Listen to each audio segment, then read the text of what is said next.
Hey guys, welcome to the next tutorial for ethical hacking and penetration testing via Kali Linux. Before I proceed with my next topic, just one thing that I'd like to continue from my previous tutorial for the harvester would be just go ahead and check what result would you get if you go ahead and run the facebook.com. So you might be wondering that you would get lots of things, but no, you won't get lots of things. The reason being that it's not getting the email IDs from the database. It's only getting the email IDs of the people or the person who go ahead and mail out stuff to you, like from the help side or the warning side or any other thing that the Facebook wants you to know. So you might be thinking that the way you got multiple things from Google, you'll get the same thing from the Facebook, but it won't. The reason being that Facebook has kept it tried to keep it much more secure by lowering as low as they can for the minimum amount of email IDs they have. So this is through one, but we'll just go ahead and check through all and let's see if we get the same thing. And so you can see we have 2 email IDs and we have a total of 5 hostname IP addresses. So the mtouch is for the, I believe it's for the cell phones. Again, this is for the cell phone without touch, normal Facebook, the developers, and the blog one. Let's check what we get over here. I believe we did not get anything in the PGP server. So, and Bing has lots of results, I believe, because even in the first 50 results it got something.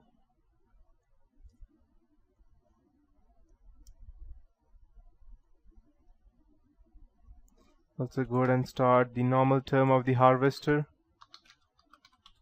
And let's check whether it goes through Shodan. Okay.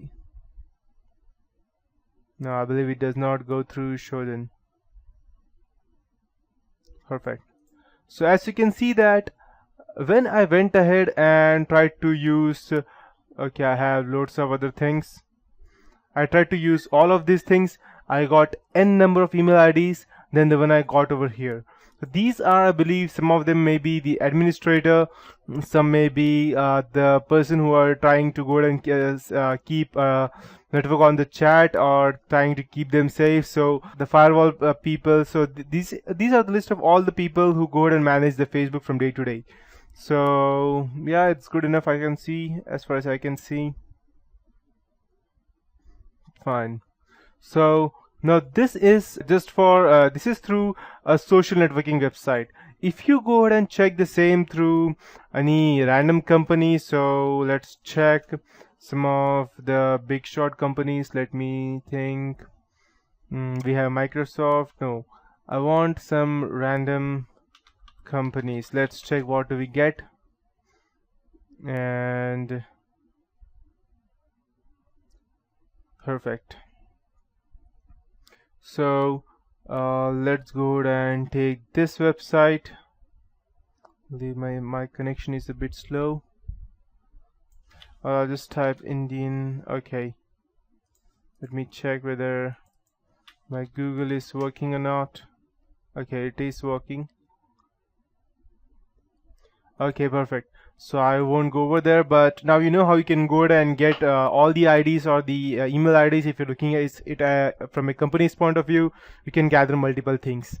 And yesterday I also showed you one more thing which is related to whois, and you can go ahead and gather a lookup over here. But again, if you're using Google and if you're going ahead and gathering information, your efforts can still be traced. So there is one better thing. Rather than searching it over here, I can go ahead and do the same thing over here on my terminal. So I'll just clear everything and I'll type whois and I'll type google.com, or I'll just type a better one, microsoft.com, since that is a more private company than Google. Perfect. Perfect.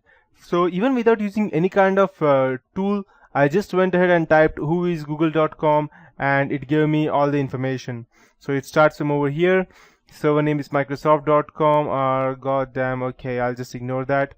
So IP addresses, and this is the fake one, I believe. That's the reason it gave me.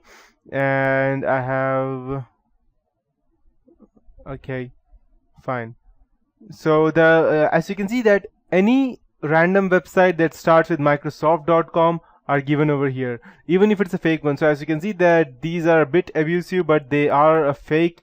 That's the reason it will still give it out, because and these are the fake ones. Only the ones ending with Microsoft.com are the real one. Everything else is fake. So you can go. So this is better than just going ahead and searching over the web, because the web will only give you a specific, or it will go ahead and narrow it down to the original Microsoft.com. Whereas when you go ahead and try it Linux, it will go ahead and give you all the website that starts with Microsoft.com.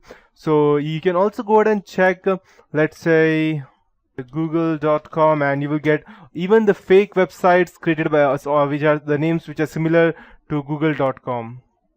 And yes, as you can see that these are the fake addresses. And so next time if you get any kind of mail from these addresses, make sure that you know that these are fake and these are not the real one. We can check the whois server, the directory, and if you want to gather much more information, then you can just type whois and you can type help. Okay, let me check. Okay, and you can go ahead and tag all these things to get a much better information about any random thing that you're trying to get. So that would be it from this end for whois and the previous one. Now I'll be reporting up next to dnsenum, which is quite a useful tool, and I showed you again yesterday several tools related to DNS information gathering, but this time we would be doing it through again our terminal.